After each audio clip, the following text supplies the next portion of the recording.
2024 ಲೋಕಸಭಾ ಚುನಾವಣೆಯಲ್ಲಿ ಡಿ.ಕೆ. ಸುರೇಶ್ ಅವರು ಅತಿ ಹೆಚ್ಚು ಬೆಂಬಲದಿಂದ ಗೆಲ್ತಾರನ್ನೋ ವಿಶ್ವಾಸ ನಮಗಿದೆ. ಯಾಕೆಂದರೆ ಈ ಭಾಗದಲ್ಲಿ ಅತಿ ಹೆಚ್ಚಿನ ಮತದಾನ ಆಗ್ತಾ ಇದೆ. ಇಷ್ಟೊತ್ತಿಗಾಗಲೇ 862 ಮತದಾನ ಆಗಿದೆ. ಒಟ್ಟು ಎಷ್ಟಿರೋದು ಮೇಡಮ್ ಇಲ್ಲಿ? ಒಟ್ಟು 1116. ಇನ್ನೂ ಜನ ಬರೋರಿದ್ದಾರೆ. ಇನ್ನು ಒಂದು ಗಂಟೆಗಳ ಕಾಲಾಂತರದಲ್ಲಿ 900 ಮೇಲ್ಪಟ್ಟು ಮತದಾನ ನಡೆಯುತ್ತೆ. ಹಾಗಾಗಿ ಯಾರೂ ಮನೇಲಿಲ್ಲ, ಎಲ್ಲರೂ ಒಮ್ಮತದಲ್ಲಿ ಬಂದು ಮತ ಚಲಾವಣೆ ಮಾಡಿದ್ದಾರೆ. ಬೆಂಗಳೂರಿಂದನೂ ಕೂಡ ತುಂಬ ಜನ ಬಂದು ಮತ ಚಲಾವಣೆ ಮಾಡಿದ್ದಾರೆ.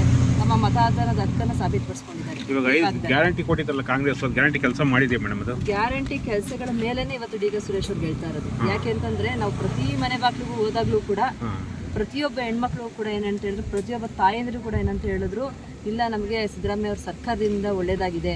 ಇವತ್ತು ನಮ್ಗೆ ಹುಷಾರಿಲ್ಲ, ಒಂದು ಔಷಧಿಗಾದರೂ ನಮಗೊಂದು 2000 ರೂಪಾಯಿ ದುಡ್ಡು ನಮಗೆ ಬರ್ತಾ ಇದೆ. ಹಾಗಾಗಿ ನಾವು ಜೀವನ ಚೆನ್ನಾಗಿ ನಡೆಸ್ಕೊಂಡು ಹೋಗ್ತಾ ಇದ್ದೀವಿ. ಮತ್ತು ನಮಗೆ ಕರೆಂಟ್ ಬಿಲ್ ಯಾವಾಗಲೂ ನಾವು ಕಟ್ಟಬೇಕಾಗಿತ್ತು, ಕೈಯಿಂದ ಯಾರನ್ನಾದ್ರೂ ಕಾಯಬೇಕಾಗಿತ್ತು. ಅವರಿಗೆ ನಮ್ಗೆ ಉಚಿತವಾಗಿ ವಿದ್ಯುತ್ತು ಉಪಯೋಗ ಆಗ್ತಿದೆ ನಮಗೆ. ಆಮೇಲೆ ನನ್ನ ಗಂಡ್ಮಕ್ಳಿಗೂ ಕೆಲಸ ಇರಲಿಲ್ಲ, ಹೋಗ್ತಿರ್ಲಿಲ್ಲ. ಅವ್ರಿಗೇನಾಗಿದೆ, ಯುವ ನಿಧಿಯಿಂದ ತುಂಬ ಬಹಳ ಪ್ರಯೋಜನಕಾರಿಯಾಗಿದೆ. ನಮ್ಮನೆ ಹೆಣ್ಮಕ್ಳು ಇಲ್ಲಿಂದ ಗಾರ್ಮೆಂಟ್ಸ್ಗೆ ಹೋಗಬೇಕು, ಬಸ್ ಚಾರ್ಜ್ ಕೊಟ್ಟೋಗ್ಬೇಕಾಯಿತು, ಕಾಲೇಜಿಗೆ ಬಸ್ ಚಾರ್ಜ್ ಕೊಟ್ಟೋಗ್ಬೇಕಾಯಿತು.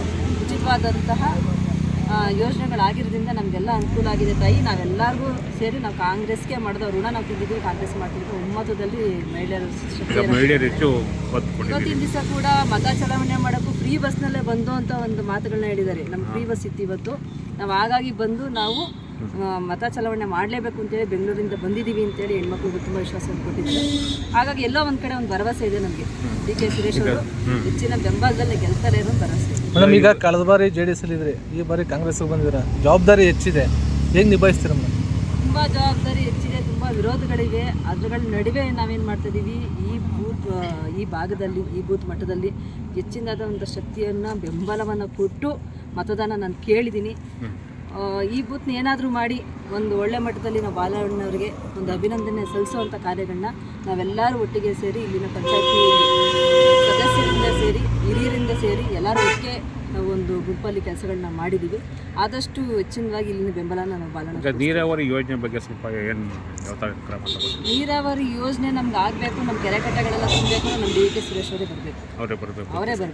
ಸಿದ್ದರಾಮಯ್ಯ ಅವರ ಸರ್ಕಾರದಲ್ಲಿ ಇನ್ನು 4 ವರ್ಷಗಳ ಕಾಲಾವಧಿಯಲ್ಲಿ ನಾವು ಆದಷ್ಟು ನಮ್ಮ ಅಂಗಡಿಗೆ ಏನೇನು ಯೋಜನೆಗಳು ನೀರಾವರಿ ಬಗ್ಗೆ ಹಾಕೊಂಡಿದ್ದಾರೆ ಅವರೆಲ್ಲರೂ ಕಾಲಮಟ್ಟದಲ್ಲಿ ನಿರ್ವಹಿಸ್ಕೊಂಡು ಮತ್ತೊಮ್ಮೆ ಜನಗಳ ಮುಂದೆ ವಿಶ್ವಾಸದಲ್ಲಿ ಮತ ಕೇಳಕ್ಕೆ ಬರ್ತಾರೆ ಅನ್ನೋ ವಿಶ್ವಾಸ ನಮಗಿದೆ. ಹಾಗಾಗಿ ಅವರೊಟ್ಟಿಗೆ ನಾವು ಶಕ್ತಿಯಾಗಿ ನಿಂತ್ಕೊಂಡು ಕೆಲಸಗಳು ಮಾಡ್ತೀವಿ. ಟಿಸಿದು ಓಂ ಪ್ರಥಮವಾಗಿ ನಮ್ಮ ಡಿ.ಕೆ. ಸುರೇಶ್ ಅವರು. ಪ್ರತಿಯೊಬ್ಬ ರೈತ ಏನಾಯ್ತು, ನಾವು ಕೂಡ ಊರಲ್ಲಿ ಬೋರ್ ಹಾಕ್ತಿದ್ದೀವಿ. ಒಂದು ಟಿಸಿಗೆ 4 ಜನ 3 ಜನ ಆ ಥರ ಹೋಗ್ತಿತ್ತು, ಅದು ಆಗ್ಬರ್ತಿರ್ಲಿಲ್ಲ ನಮಗೆ. ಇವಾಗ ಏನಾಗಿದೆ, ಒಂದು ಟಿಸಿಗೆ ನಾವೇ ಇನ್ನೊಬ್ಬರ ಕಡೆಯಿಂದ ನಮ್ಮ ಬೋರ್ವೆಲ್ಗೆ ಕರೆಂಟನ್ನು ಇದು ಮಾಡ್ಕೊಂಡಿದ್ದೀವಿ. ಹಾಗಾಗಿ ಅವ್ರು ಮಾಡಿರೋಂಥ ಕಾರ್ಯ ಯಾರೂ ಮಾಡಿಲ್ಲ. ಅದು ಯಾರು ಬೇಕಾದ್ರೂ ಹೇಳ್ಬೋದು, ನಾನು ಮಾಡಿದ್ದೀನಿ, ಹಾಗೆ ಮಾಡಿದ್ದೀನಿ ಅಂತ. ಅವರು ರೈತರು ಮನದಾಳದಲ್ಲಿ ಕೂತು ಪಂಚಾಯತಿನಲ್ಲಿ ಕೆಲಸ ಮಾಡಿ ಏನು ಫಸ್ಟು ಅವರು ಆಲೋಚನೆ ಮಾಡಿದ್ದೆ ಟಿಸಿಗಳ ಪ್ರಾಬ್ಲಮ್ಮು. ಪ್ರತಿಯೊಬ್ಬರು ಬೋರ್ ಇದ್ರೆ ಅಲ್ವಾ ರೈತ ಬೆಳೆಯೋಕ್ಕಾಗೋದು.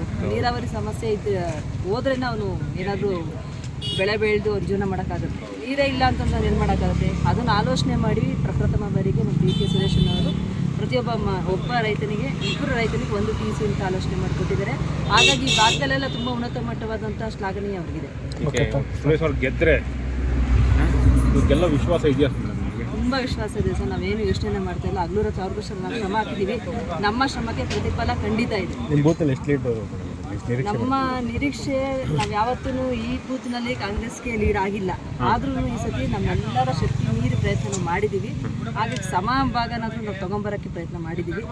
ಲೀಡ್ ಬರುತ್ತೆ ಅನ್ನೋದೊಂದು ವಿಶ್ವಾಸ ಇಟ್ಕೊಂಡಿದ್ದೀವಿ. Thank you madam.